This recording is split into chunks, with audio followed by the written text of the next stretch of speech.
realistically speaking, finding major supernovas here for Cuckoo is going to be difficult.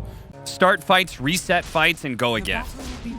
I mean, their late game team fighting is absolutely astounding. Uh-oh. The rune fighting, though, that's another question. Yeah, the early push in from Gaimin Gladiators seems like they're picking up the speed already, and they're going to go for the first blood onto Gabby and should be able to get it. They cop a lot of damage in return, but with 3 heroes here, they can keep Whitemon out of lane.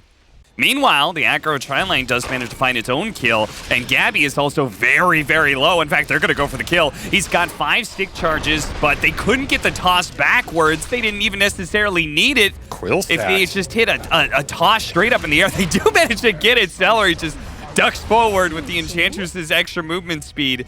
One of the best supports you can ask for in a 1v2 scenario. Maybe they will be able to keep him down, but Carl... he's being pressured right now. He's got the rest of his supports right behind him. They're going to actually hurricane him into the Storm Spear, but that's perfect for Carl. He turns around, blasts down the Storm Spear with the help of Zephyr and Whitemon. Pressuring that mid lane off the back of that lean advantage, too. Double damage. Cuckoo in trouble. He had already used the Icarus Dive. He had been doing a really good job. Actually, he's going to give him a... oh, no! He wanted to click across, and he blocked him with the ward. Yeah, especially in the first couple of eggs, for sure.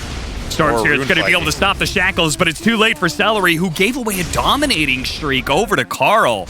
Shadow Shaman's not always the guy who can go in and start stuff. Yeah, for sure. Carl, he's going to get jumped on the ace. He's going to pop his ultimate, but there are plenty of T1 heroes here. They're going to actually pop that Fiend's Grip from Tofu coming in from the other side. A perfect sandwich from Gaimin Gladiators, but the rest of the fight may not be so good as they've managed to get the Hex Shackles onto the Storm Spear, locking him down and getting an important kill. A 1-for-2 trade so far. Ace is going to have to use that rest of that wolf form to get on out of here. Roche, I think you have a chance to fight it and deny the Storm his Aegis.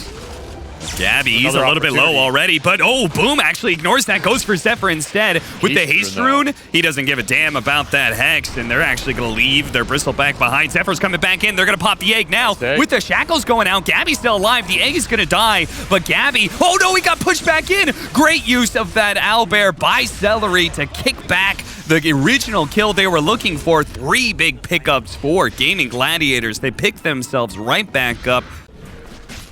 Okay.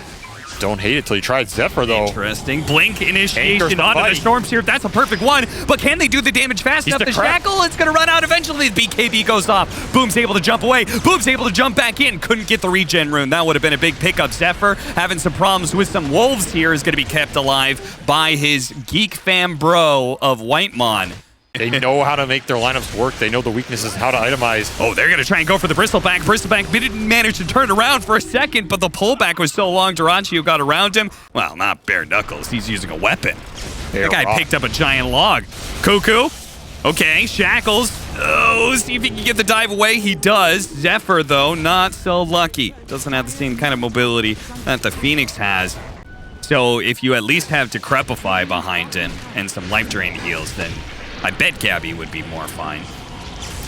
They're going to pop it. Ace, they're going to try and initiate. Boom, he sees the opportunity to catch the backline, and a beautiful avalanche coming in from Durantio. No Phoenix at all, and they're going to keep Gabby slowed down here, while the Fiend's Grip also catches Zephyr. So they're going to say, okay, screw it.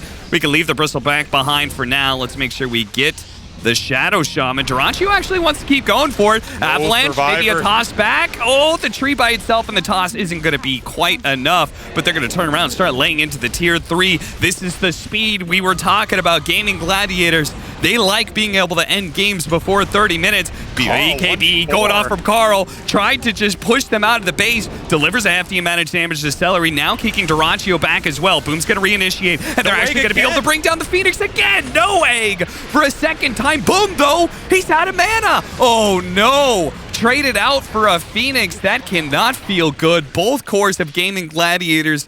Boom, buyback to contest this. What a disaster. They're going to poke at Whitemon here to Decrepify. They quickly dispel that one, but he turns around and just starts healing through. Boom's going to commit and manages to kill Whitemon again. He's going to be hunting that Pugna all game long alongside the Shadow Shaman, and he gets both. A double for Boom. A decent outcome for a bad situation. and he can try and react to it. Not They're going to be able to catch the Tiny. Immediately response from Zephyr. Drops the wards as well. Boom. Instant response to the support showing themselves. The Crepivice actually keeping him alongside the life drain, but the Fiend's Grip on the Bristleback. He needs help. Somebody help him. Oh, no. He just gets beaten down by the Tiny once again, while Ace is trying to isolate out Carl. No wake again. The shard for nothing. And Carl limping back to his base with the Aegis. He wants it real bad. He's going to use it here. And they're going to be able to catch up to some of these heroes. Shiva's going off on the side. The TP in from the Bristleback. But again, boom, being able to find the two supports instantly demolishes them again and again and again. He keeps on fighting, and the egg may have gone off, but Dyrachyo had more than enough attack speed alongside Ace. Gabby, he doesn't have a way out of this one. He's stuck inside the trees, surrounded by so many heroes. Gaimin Gladiators are going to be able to catch up to him. LSA, nice dodge back there. A step backwards from Gaimin Gladiators. Zephyr also had to put himself in harm's way to make sure that they're show himself. He full zips in with his BKB, and he kills both of them. And Zephyr almost dying there. Decrepify's going to bail him out for a second here, but he tossed. It's going to land on his head. Beautiful ward trap that is going to be able to catch Celery. Dyrachyo is able to fight his way out, but he slowed down the Shivas, and he's not going to get out with a Silver Edge either. In fact, they're going to look for more, and they do find it. Tofu dies as well. A triple pickup for T1. He's a level 22, so he's got that extra duration, and he's just biting him up here already. I don't know if T1's ready for this wolf. He starts making his way over. It's a big, bad rock wolf coming in, and Bristleback is already about to be dying here. Zephyr tries to jump in. Boom's already popped his BKB. A beautiful axe jump that is going to be able to once again destroy the back line. Carl throws what damage he can at Tofu, but that is looking like it's it right here. It's a Lycan plus Tiny lineup. You've got 4 dead with no buyback. That's it. T1 calls it GG. Gaimin Gladiators. They take the speed. They take the pace. They take the tempo. And, well, they didn't make it by 30, but 33 minutes. Beastmaster, like in the zoo, is in his wheelhouse, and is what he excels over any other. Build some space for Whitemon as well. This Top lane going for the kill. Cuckoo, he's going to get hit by this Inkswell, and I think he's going to have a hard time surviving through it, but Tofu is also potentially going to die here. Gets off the last hit before Tofu goes down, so they do get the first blood for Dyrachyo. Well, something to be said about it is I do feel like when all these supports go mid, Gaimin Gladiators felt better about it because they have some of these lanes where they're happy to build that pressure up like we're seeing here. Yep. Like, Cuckoo does not want to be left alone in this game, and at the same time, Gabby, he's not going to want to be bottom for he's doubling up Cuckoo off this lane. He's only gotten 2 kills. I'm confused. Like, this, I mean, one of them was first blood. Gabby goes for the toss back here, but the creeps are going to chase after him. It's a Satyr Mind Stealer. Or he obs to see him. Oh, nice play from Zephyr. Dropping that ward to be able to get the vision, finishing off the Storm Spirit kill. He's got 1 leap and 1 leap only to get out of here. Perfect angle. And it is going to be just enough to stay alive. Metropolitan Center? Sure. Uh-oh. It's going to be a dead Leshrac. Do you think he should have gone, like, top instead? Various neutrals from the Enchantress will finish it up by itself. 3-man Centaur Stomp from the neutral. What a Centaur Stomp! This guy's playing for one of these teams. God damn. That's the MVP play right there. That's Someone give me a replay. Whitemon. Goodbye. Gaimin Gladiators on the hunt here. Boom. Going to be able to find the Mirana with that Inkswell combination. That is just such a pretty chain stun. And T1, Cuckoo's going to be in some trouble when he comes down. They actually found Carl, though. Carl, who you said was going to be the biggest factor in shutting down this Chaos Knight, a big kill in addition to the 3 that they already had on the side of Gaimin Gladiators. They are stall out a game, but simultaneously, Gaimin Gladiators have shown themselves as being one of the best to lock it down. Boom. Long range jump. Got to be able to spot Carl and Dyrachyo right alongside him. Really good Nightmare dodge, but it's not going to be enough to be able to save Carl. And with Carl dead, boom, he may actually still die here. But remember, he has the Aegis double Primal Roar. Good setup there from the Grimstroke with Ace. Following it up in an Inkswell on top that's going to be able to catch Gabby. One by one. T1 will be falling here, and that's going to be a team wipe.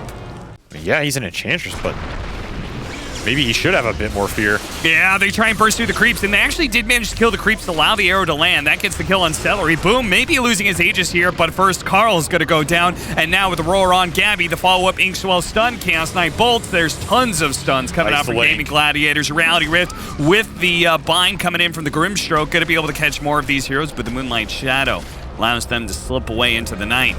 Round 2 here for Boom. T1's comeback potential. I mean, they're stepping out.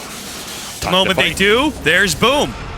Catches them, Primal Roar, no chance to pop the ultimate for Cuckoo. Ult that he's just never really being allowed to use. And Dyrachyo on the other side of things, he's got a 5-shot Carl. Didn't even need the Phantasm. Just did it the old school way.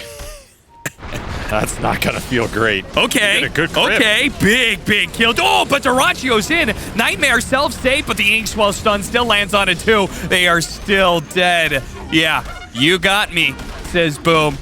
Tips Whitemon. GG is already called by T1. Wow. What an absolute one-sided stomp by Gaimin Gladiators over T1. Yeah, stop wasting my time. Trying to get mine, get out the way. Move, trying to get paid. Bands on the way, just bought a safe. Ooh, crib with a gate. I need me a leg, but that's on the way. Ooh, yeah, that's on the way.